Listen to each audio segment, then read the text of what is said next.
Hi boys and girls, Mrs. Hertz and Pearl Jean here. Today we want to talk to you about partner reading. Do you remember doing partner reading at school? It's when you would sit side by side, knee to knee, with the book in the middle so you both can see. Today we're going to practice all the different ways that you can do partner reading at home. Did you know that you can do partner reading with mom or dad, brother, sister, or even a pet, or even your favorite stuffy? So today we're going to first get ready to start practicing our partner reading.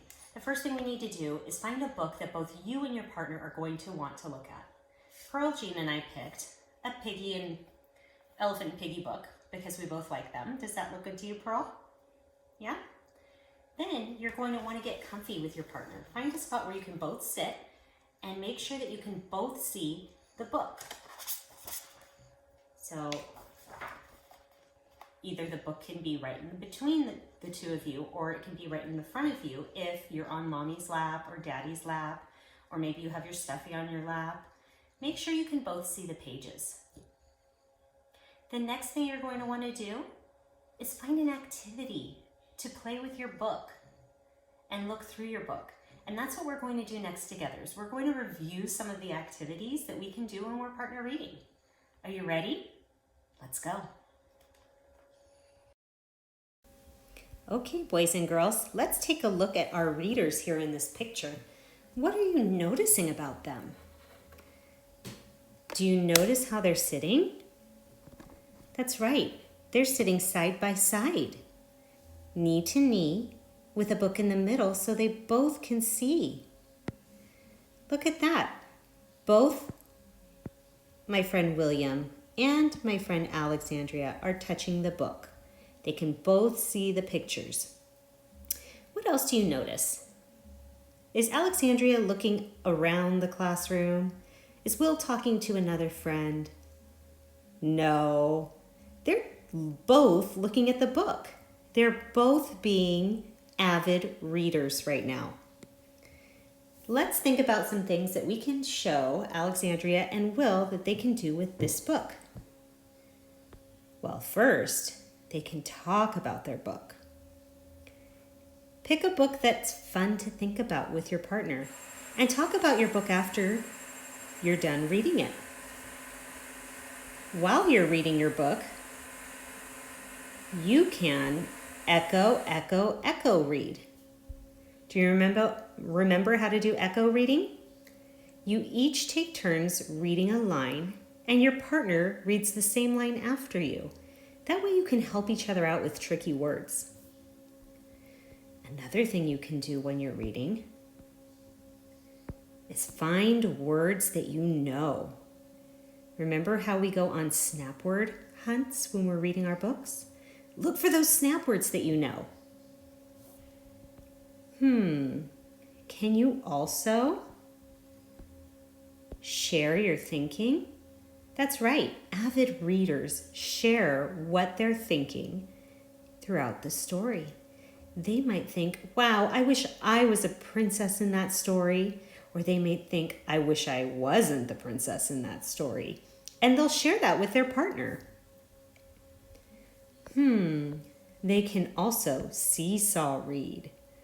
Remember, when you're seesaw reading, you read one page, and then your partner reads the next page. You can even break it up if the pages are longer to read one line and your partner could read the next line. That's seesaw reading, taking turns. You can also be the teacher when you're reading. We love playing school. Pretend that you are Miss Anglin or Mrs. Tibbetts or Mrs. Hertz, and be the teacher. Pretend that your partner is your student in the classroom. Read just like the teacher reads and ask questions like the teacher asks. The other thing you can do after you're done with your story is retell it. What happened first in the story? And then what happened? What happened last? See if you can get your brain to remember all three parts in the story: first, middle, and end. After your story, you can also share with your partner what you learned. What do you remember about the story? Was there any information that your brain didn't have before that now it does? Did your neurons get stronger? Share what you learned. You can pick character parts after you've read your story, and the two of you can act it out. We love pretending. Remember when we did the 3 little pigs and we did act the parts out? You can do that too. Here we go. This is the acted out part. So after you pick your characters, you can make costumes or masks and you can act out a story. Finally, readers, it is always fun to write a response. When you're writing a response, you are writing something that you know about the story you just read. You might be writing how that story made you feel. You might be writing what that story made you think of. Or you might be writing your favorite part of the story. Think about something that's interesting to you and write it down. Readers, you have so many different things that you can do with your partner at home. Take a good look at all of these awesome options. Pick a fun partner at home and ask them if they can do some reading with you today. Remember, you can echo read, seesaw read, be the teacher, act it out, share your thinking, talk about your book, retell the story, find words that you know, pick character parts, or write a response. Go off and have fun with your reading today.